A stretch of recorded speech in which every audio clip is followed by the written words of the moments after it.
Hello and welcome back to another video. So today we're just going to be going through some practice questions for reading comprehension for the Victorian Selective School Exam.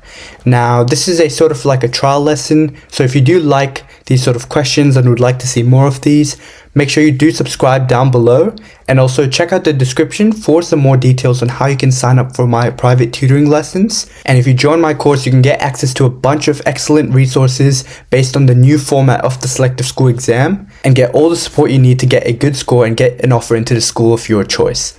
So after you do finish watching this video, make sure you go check out the description for how you can sign up, and let's get started with the video. Alright, so we're just going to be going through some text for reading comprehension. So this first text, if you have a look at it, it's a non-fiction text, and you can tell that pretty clearly by reading the first couple of sentences. So even if you skim past it and see through it, you'll be able to understand that it's a non-fiction text. So these are usually easier. To work through. They're not too difficult, and the questions are also pretty straightforward. So let's have a go at these. So read the passage and answer questions 1 to 5. So wind has been harnessed by humans for centuries. Ancient sailors relied on wind to power their ships across vast oceans, and windmills have long been used to grind grain or pump water.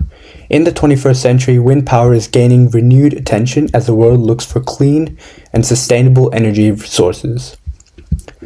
Modern wind turbines with the towering white blades are now a common sight on hilltops and coastlines. These machines convert wind energy into electricity without producing pollution. As concerns about climate change grow, countries are investing heavily in wind farms to reduce their dependence on fossil fuels. However, wind power isn't without its critics. Some argue that turbines can be noisy, spoil scenic landscapes, and harm birds.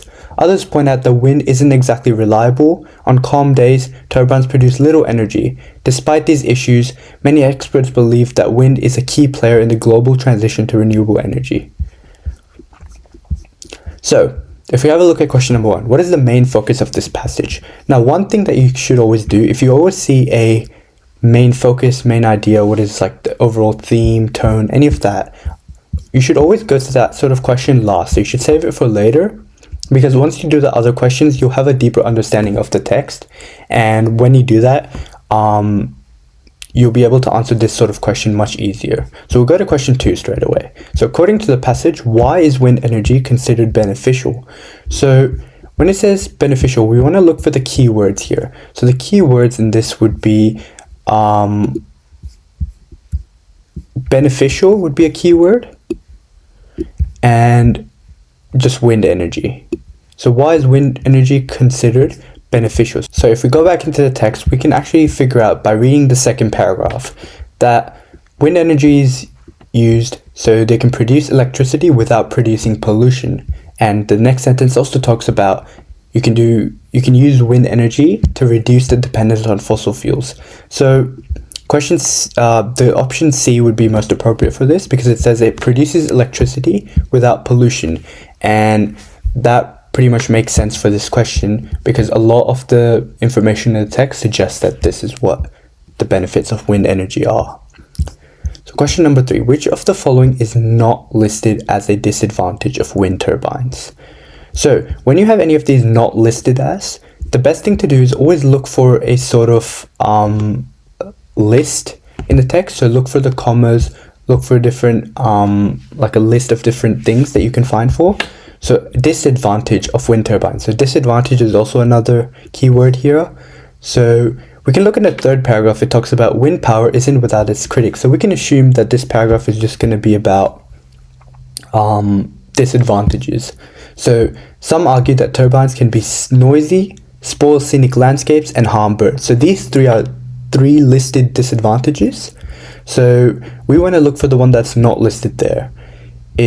So harm birds, noisy, spoil landscapes are all written in the text. So A would be the answer, as A isn't actually in the text. Now question number 4. What is the most accurate meaning of the word harnessed in the sentence? Wind has been harnessed by humans for centuries. So when you think of the word harnessed, and in this context as well, you can use the sentence make an inference about it. So wind has been harnessed by humans for centuries. What do we already know about wind? And what the text is telling us that we've come up with different ways to use wind. So harness can probably, if we look at the options, released, controlled, ignored, stored. So the most appropriate answer would be B, controlled, because harness would mean something that you're controlling. So if you replace the word control in here, wind has been controlled by humans for centuries. That makes a lot of sense, and that is what the correct answer would be. So it would be B, controlled. Now question number 5. What do the author's views suggest about wind energy? So the author's views. So if we think about the author's views about wind energy, it would most likely be, if you look at it, the author's view. What is the author implying in this sense? It says, despite these issues, many experts believe wind is a key player.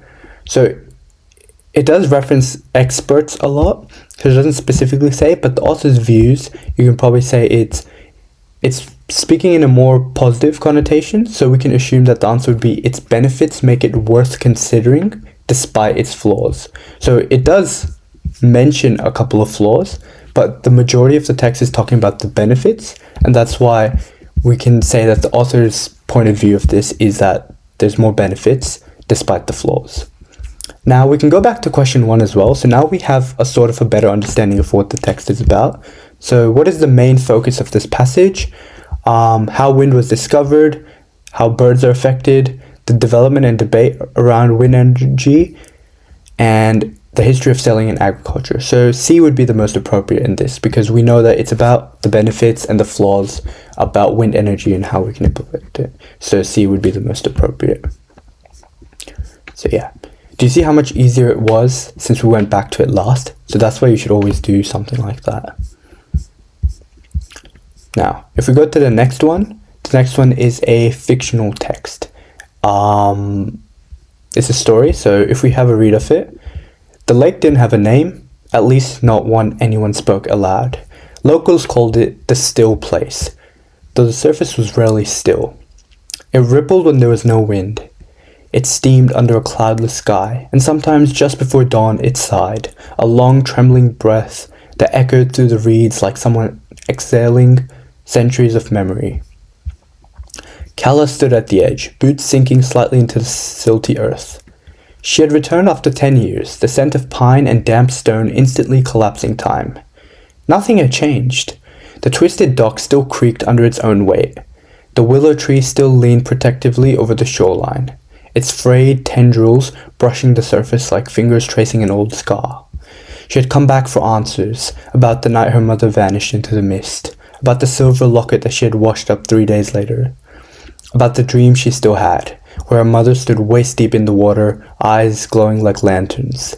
The lake knew something, she felt it, in the way that the waves curled toward her feet like a greeting, or a warning. Behind her, the wind didn't blow, but the chimes on the porch still rang. So obviously, from reading this, we already get some sort of like mysterious atmosphere from it. So if we look at the first question, it asks, what mood is created by the description of the lake? So the lake's description is it rippled when there was no wind, it steamed under a cloudless sky, it sighed a trembling breath. So it's obviously mysterious and negative. So we can get rid of C and D. So A and B are the only two options. Now, it's more eerie and mysterious rather than chaotic and wild, because chaotic and wild would probably give some more lively descriptions of it, whereas this, it still is sort of like calm, but it's very mysterious. So that's why B would be most appropriate for this. What is the most likely reason Calla returned to the lake? So obviously we knew that it said she had come back for answers, so it clearly says that about the night her mother vanished. So it would pretty much be, we can get rid of A and B. Now C and D, you have to think about it for a second. To escape her past, is she really escaping it, or is she actually trying to figure out what happened? So is she actually consulting her past? So uncovering the truth about her mother. So C would be the most appropriate option. Question number 8. Which phrase best supports the idea that the lake is almost alive? So we can say A because it says the lake knew something. It's personifying the lake because it's giving human characteristics. So it's an almost alive feeling. So question 9, what does the image of the chimes ringing despite no wind suggest? So this gives like a eerie atmosphere. So we can say that C is the answer because there's supernatural forces at play. And now the last question, what might the glowing eyes in Kala's dream symbolize? So those glowing eyes, probably the most obvious answer in this is clearly her mother's guidance or presence, because it says her mother's eyes were glowing, so that's probably the most appropriate answer. So some of these are fairly straightforward, but a lot of them take inferencing skills, and you actually have to think about what options would be most appropriate for this. So yeah, if you did enjoy this video and find some of these questions really helpful, then I would recommend you go down to the description and check out more details for how you can sign up for my tutoring classes. And if you join my tutoring course, I can give you all the resources that you need to get an offer at the school of your choice and do really, really well in the selective school exam. Make sure you do subscribe down below, and I'll see you in the next one.